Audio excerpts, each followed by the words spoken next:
మనం ఈరోజు వీడియోలో 4-5 తారీఖు సంబంధించిన కరెంట్ అఫైర్స్ గురించి ఒకసారి చూద్దాం. ప్రధానమైన అంశాలు మాత్రమే నేను ఈ వీడియోలో తీసుకోవడం జరిగింది. కాబట్టి ఈ వీడియో ఎండ్ వరకు చూడండి, మీకు చాలా క్లారిటీ వస్తుంది. మీకు దీని మీద ఒక అవగాహన రావడం ద్వారా మీరు కరెంట్ అఫైర్స్లో వాడు ఏ విధంగా క్వశ్చన్ ఇచ్చినా ఈజీగా అటెంప్ట్ చేయగలుగుతారండి. సో ఫస్ట్ క్వశ్చన్ చూసుకున్నట్టయితే, యామిని కృష్ణమూర్తి 84 ఏళ్ల వయసులో మరణించారు. ఆమె దేనిలో ప్రసిద్ధి? ఆన్సర్ వచ్చేసి భరతనాట్యం అండి, నృత్యకారిణి ఆమె.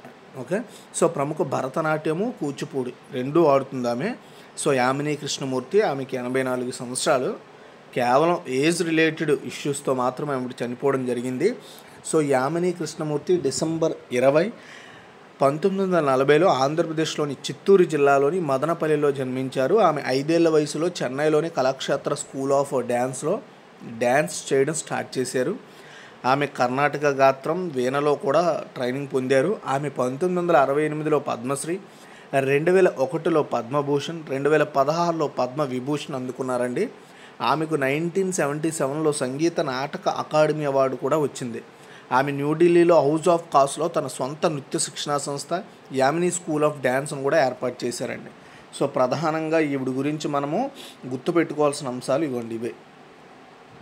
ఓకేనా, ఇది నెక్స్ట్ క్వశ్చన్ చూసుకుంటే, ఏ భద్రతా దళానికి డైరెక్టర్ జనరల్గా దల్జిత్ సింగ్ చౌదరి అదనపు బాధ్యతలు స్వీకరించారు? ఆన్సర్ వచ్చేసి సరిహద్దు భద్రతా దళం అండి, దీన్ని మనం BSF అంటాము.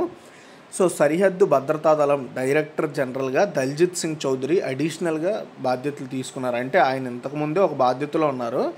సో ఇప్పుడు దానికి ఇంకొక అడిషనల్ అదనపు బాధ్యతలు, అంటే ఒక పదవిలో ఉంటూ ఇంకొక ఆర్గనైజేషన్ యొక్క రెస్పాన్సిబిలిటీస్ ఇవ్వడాన్ని మనము అదనపు బాధ్యత అంటాము.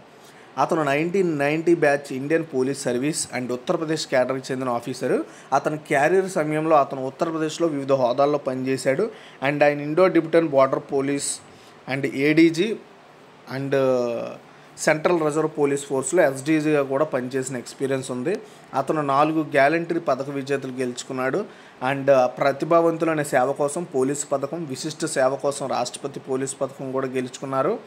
సో ఇంకా మనం BSF గురించి చూసుకున్నట్టయితే, ఇది 1 డిసెంబర్ 1965 ఏర్పాటు చేశారు. పాకిస్తాన్, బంగ్లాదేశ్తో భారతదేశ సరిహద్దులను కాపాడే బాధ్యత అయింది. సో ఆ సంస్థది జీవన్ పర్యంత కర్తవ్య అనేది ఆ యొక్క ఆర్గనైజేషన్ యొక్క నినాదము. దీని హెడ్ ఆఫీస్ న్యూఢిల్లీలో ఉంది. ఇది హోం వ్యవహారాల మంత్రిత్వ శాఖ కింద పనిచేస్తుందండి. సో ఇప్పుడు ఉన్న డిస్ప్యూట్స్కి ఇది చాలా ఇంపార్టెంట్ క్వశ్చన్గా మనం చెప్పుకోవచ్చు.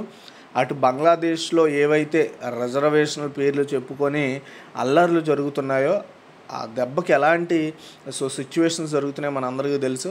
కాబట్టి ఈ తరుణంలో అక్కడ BSFకి కట్టుదిట్టమైన ఏర్పాట్లకు అయితే భారత ప్రభుత్వము అప్రూవల్ అయితే ఇవ్వడం జరిగింది.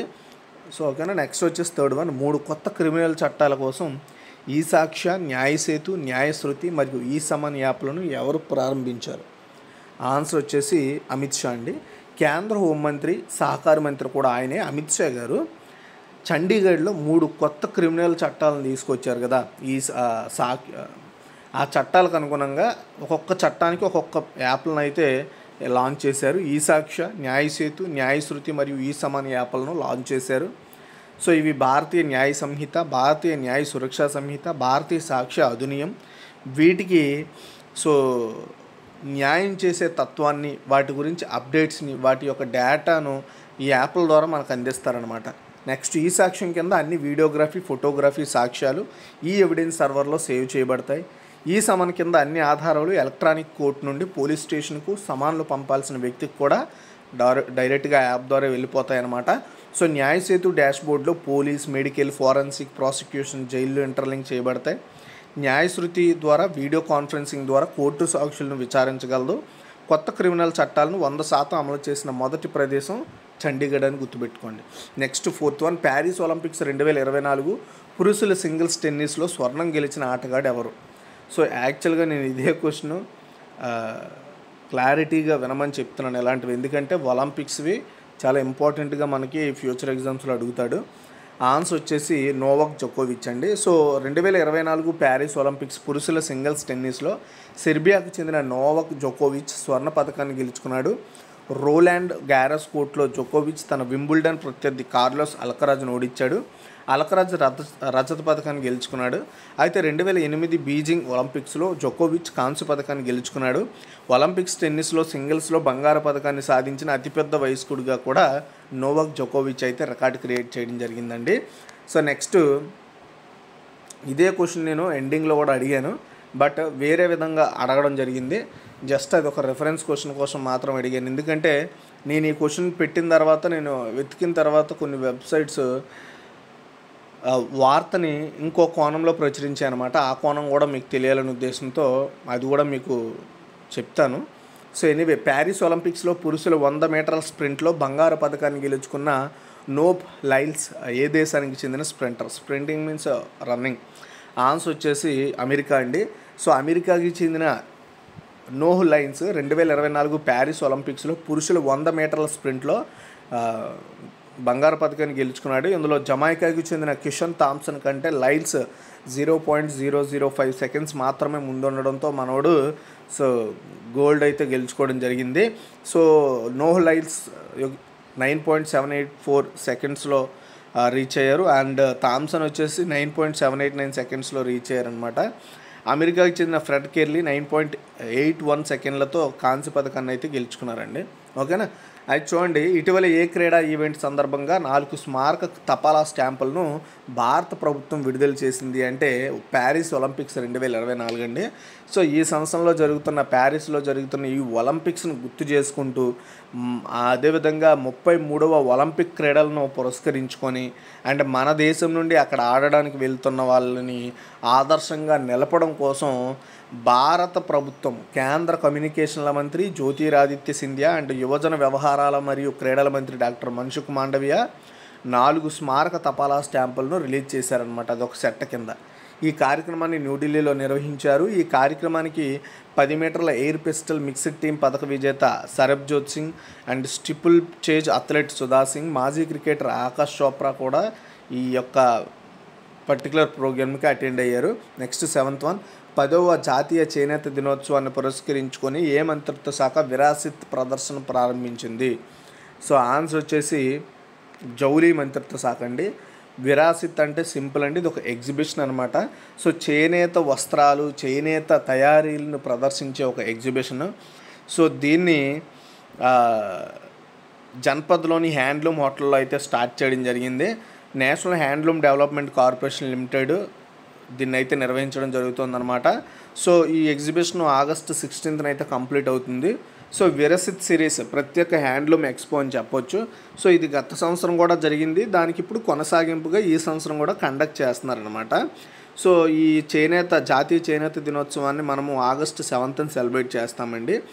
ఓకేనా? అండ్ ఈ చేనేత వస్త్రాలను హైలైట్ చేయడము, ఆ కార్మికుల్ని ఇంప్రూవ్ చేయడము, వాళ్ళకు వ్యాపారాన్ని కలిగించడము, వాళ్ళని ఆర్థికంగా బలపడేలా చేయడమే ఎగ్జిబిషన్ మెయిన్ ఉద్దేశం అని చెప్పొచ్చు. అయితే ఈ పర్టికులర్ డేని 2015లో భారత ప్రభుత్వం ఆగస్టు 17th జరుపుకోవాలని డెసిషన్ తీసుకుంది. ఈ డేని ఫస్ట్ 2015 ఆగస్టు 7th చెన్నైలో నరేంద్ర మోదీ గారు లాంచ్ చేయడం జరిగింది. ఓకే. సో నెక్స్ట్ 8 అండి, centre for development of telematics వద్ద నెట్వర్క్ ఆపరేషన్ సెంటర్ను ఏ కేంద్ర మంత్రి ప్రారంభించారు? ఆన్సర్ వచ్చేసి జ్యోతిరాదిత్య సింధియా. చూడండి, centre for development of telematics, దీన్నే మనం CDOT అంటాము. CDOT యొక్క క్యాంపస్ ఢిల్లీలో ఉంది. ఇక్కడ so communications rural development state minister doctor Pemmasani చంద్రశేఖర్తో కలిసి so communications development minister Jyotiraditya Scindia network operation సెంటర్ను ప్రారంభించారు.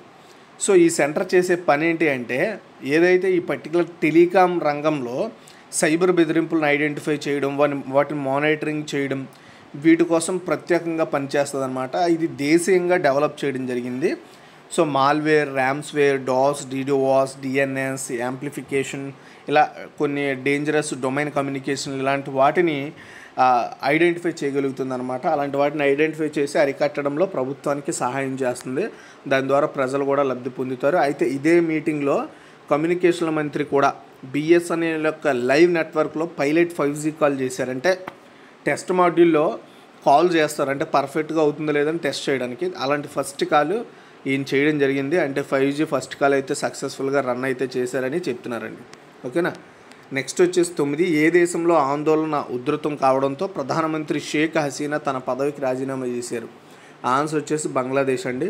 సో బంగ్లాదేశ్లో జరుగుతున్న ఏవైతే రిజర్వేషన్ల కోసం అని గొడవలు జరుగుతున్నాయి, అందులో ఇంకొక కోణం ఉందని కూడా కొన్ని వార్తా సంస్థలు చెప్తున్నాయి. వాస్తవాలు అనేవి మనం కేవలం ఈ న్యూస్ల వల్ల తెలుస్తుంది మనకి. వాళ్ళు ఏది ప్రజెంట్ చేస్తే అదే చూడగలం మనం, ఎందుకంటే మనం ఆ దేశంకి వెళ్ళి నిజాలు ఏంటో చూడలేము కాబట్టి. మొత్తానికి అందులో 2-3 కోణాలు ఉన్నాయి. సో కొంతమంది ఏమో హిందువుల మీద అని, కొంతమంది ఏమో రిజర్వేషన్ల కోసమని, ఇలా చాలా విధాలుగా అక్కడ ఉధృతం కావడంతో సో అక్కడ ప్రధానిగా ఉన్న షేక్ హసీనా తన పదవికి రాజీనామా చేయడం ఒక ఎత్తు అయితే, చేసిన తర్వాత ఆమె సో ఎక్కడికో వెళ్ళిపోయిందని మనకైతే చెప్తున్నారు. అయితే కొన్ని కథనాల ప్రకారం చూసుకుంటే ఆమె ఇండియాకే వచ్చి ఇండియా నుండి లండన్ అయితే వెళ్ళడానికి అయితే అన్ని ఏర్పాట్లు జరిగాయని చెప్తున్నారు. సో మొత్తానికి ఏమైందో తెలియదు. సో మొన్నటి వరకు మొత్తంగా చూసుకుంటే 300 మంది అయితే చనిపోయారండి ఈ అల్లర్లలో. సో కాబట్టి ఆమె భయపడి వెళ్ళిపోయారో లేదంటే ఆమె ఏ ఉద్దేశంతో వెళ్ళిపోయారో తెలియదు. ఇది జరిగిన విషయం. సో మొత్తానికి ఇప్పుడైతే అక్కడ ఆర్మీ మొత్తం అక్కడ బాధ్యతలు అయితే తీసుకుంది. మరి కొన్ని రోజుల్లో అక్కడ కొత్త ప్రభుత్వాన్ని అయితే ఏర్పాటు చేస్తారనమాట. నెక్స్ట్ 10, ముఖ్యమంత్రి మయాన్ సమ్మాన్ యోజన పథకాన్ని ఏ రాష్ట్రం ప్రారంభించనుంది అంటే సో జార్ఖండ్ అండి. సో జార్ఖండ్ ముఖ్యమంత్రి హేమంత్ సోరెన్ నేతృత్వంలో జార్ఖండ్ గవర్నమెంట్ అక్కడుండే మహిళలను సాధికారత లక్ష్యంగా వాళ్ళని సంక్షేమ పరంగా హైలైట్ చేయడం కోసం ఆగస్టు 16, 2024 అఫీషియల్గా ముఖ్యమంత్రి మయాన్ సమ్మాన్ యోజనని ప్రారంభించబోతున్నారనమాట. ఈ స్కీము ఆ రాష్ట్రంలో ఉండే ప్రతి మహిళకు ఫైనాన్షియల్గా సహాయం చేయడం కోసం యూజ్ అవుతుందని చెప్తున్నారు. సో ఇది ఇప్పుడుదేం కాదు, ఆల్రెడీ ఇంతకుముందు ఉండేది ఒక ప్రోగ్రాం కింద. సో బెహాన్ బేటీ స్వావలంబన్ ప్రోత్సాహన్ యోజన అని పిలిచేవారు. దాంట్లో చిన్న మార్పులు చేసి ఇప్పుడు ఈ కొత్త పథకంగా పేరైతే మార్చి తీసుకొస్తున్నారు. నెక్స్ట్ 11, ప్రపంచంలో అత్యంత వేగవంతమైన రన్నర్ అంటే పరిగెత్తే మనిషి ఎవరు? సో నేను ఇందాక చెప్పాను కదా స్ప్రింటర్ అని. సో అదే ఆన్సరు కాదు. క్వశ్చన్ చూడండి, ప్రపంచంలో అత్యంత వేగవంతమైన రన్నర్ లేదా స్ప్రింటర్ లేదా పరిగెత్తే మనిషి ఎవరని మీకు ఎక్కడని క్వశ్చన్ వస్తే హ్యాపీగా నోవా లైన్స్ అని టిక్ అయితే పెట్టండి. ఎందుకంటే ఒలింపిక్స్లో జరిగిన ఏదైతే ఈ పర్టికులర్ ఈ స్ప్రింటర్ ఉందో దాంట్లో వరల్డ్ ఫాస్టెస్ట్ మ్యాన్ 100 మీటర్లు అండి. 100 మీటర్లు ప్రతి మిల్లీ సెకండ్కి ఎంత విలువైందో ఆయన చెప్తూ సో మనోడు గెలుచుకున్న విషయం తెలిసిందే. కాబట్టి ఒలింపిక్స్ ఈజ్ ఎ ఫైనల్, ఎందుకంటే అది ప్రపంచ క్రీడలు కాబట్టి అందులో విన్ అయిన విజేతనే మనం ప్రపంచంలోనే స్పీడెస్ట్ రన్నర్ అని చెప్పొచ్చు లేదా స్పీడెస్ట్ స్ప్రింటర్ అని చెప్పొచ్చు. మొత్తానికి ఏదైనా ఆ క్వశ్చన్ అయితే గుర్తుపెట్టుకోండి. అందుకే నేను రిపీట్ చేశాను, అంటే క్వశ్చన్ ఇలా కూడా అడుగుతారు, అంటే మోస్ట్ ఆఫ్ క్వశ్చన్స్ ఈ విధంగా అడిగే ఛాన్సెస్ ఉందని ఉద్దేశంతో నేను లాస్ట్గా ఇంకా ఏం లేవు అనే టైంలో ఇది ఏదో కనబడితే దాన్ని వెంటనే పిక్ చేసి ఇది కూడా పెడదాం, ఇలా కూడా అడిగే ఛాన్సెస్ ఉంటుంది కదా అని చెప్పడం జరిగింది. సో రెండిట్లకి ఆన్సర్ ఒకటే, సబ్జెక్ట్ ఒకటే, బట్ అడిగే క్వశ్చన్లు 2 వేరుగా ఉంటాయి. కాబట్టి ఇది ఈరోజు యొక్క కరెంట్ అఫైర్స్. అండ్ ఇంకొక విషయం ఏంటంటే ప్రజెంట్ తమిళనాడు గవర్నర్ ఎవరికైనా తెలిస్తే కామెంట్ సెక్షన్లో చెప్పండి. థ్యాంక్స్ ఫర్ వాచింగ్ ఈ వీడియో చేసినందుకు.